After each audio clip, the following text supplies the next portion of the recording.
Et salut, moi c'est Émilie et si je suis là aujourd'hui c'est pour vous parler de livres, ou plutôt pour vous en conseiller. Vous êtes prêts? C'est parti! Rentrée littéraire oblige, le premier livre que je vous ai sélectionné en fait évidemment partie et on commence avec Les Pleureuses de Kati Kitamura, publié aux éditions Stock. Je vous arrête tout de suite, Les Pleureuses ce n'est pas du tout l'histoire d'un groupe de femmes qui passent l'intégralité du livre à se lamenter. Ah bon? Et non. Allez. Dans ce livre, on va suivre la narratrice qui va être dans l'obligation de partir à la recherche de son mari Christopher qui a disparu. Et si je vous parle d'obligation, ce n'est pas pour rien, puisqu'il se trouve qu'entre elle et Christopher, c'en est terminé depuis déjà 6 mois, mais personne dans leur entourage n'est au courant. Pour diverses raisons, le couple a choisi de garder le secret encore un peu. Mais vous vous en doutez, l'histoire ne s'arrête pas là, et en même temps, tant mieux, puisque sinon on se retrouverait avec un livre de 10 pages.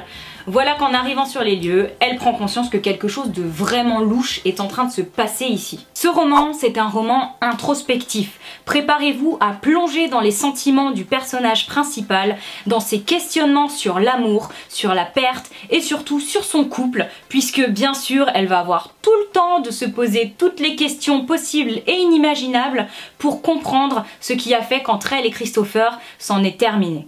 Du coup, si vous, votre truc, c'est plus les romans d'action, je vous conseillerais quand même de passer votre chemin, puisque franchement, ce n'est pas dans celui-ci que vous allez trouver votre bonheur. Ceci dit, permettez-moi d'insister, puisque je reste persuadée qu'un bon roman n'est pas nécessairement un roman d'aventure, et Les Pleureuses a bien des qualités qui sauront vous convaincre si vous lui donnez sa chance, j'en reste persuadée. Et on poursuit avec le livre Fendre l'armure d'Anna Gavalda, publié aux éditions Le Dilettante. Du coup, pour fendre l'armure, qu'est-ce qu'on prévoit? Des cisailles? Une épée peut-être? T'es pas sérieuse là? Bah quoi? Dans la même veine que Je voudrais que quelqu'un m'attende quelque part, Anna Gavalda nous propose un recueil de nouvelles où les protagonistes nous offrent des instants de vie et d'émotions pleins de réalisme. On y retrouve donc beaucoup de personnages passant par de nombreuses situations différentes les unes des autres. On va ressentir avec eux énormément d'émotions. Accrochez-vous et préparez-vous à vivre plusieurs vies en très peu de pages.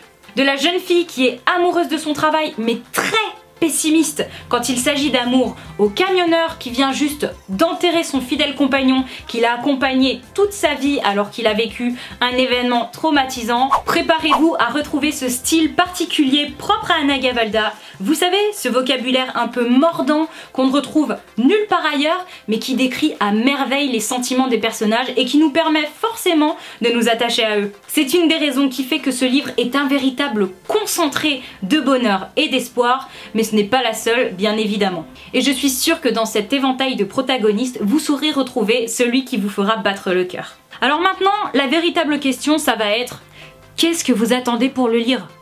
N'hésitez plus, allez-y. C'est donc déjà tout pour aujourd'hui, je vous dis à très vite pour de prochaines aventures, et en attendant, je vous souhaite d'excellentes lectures. Salut!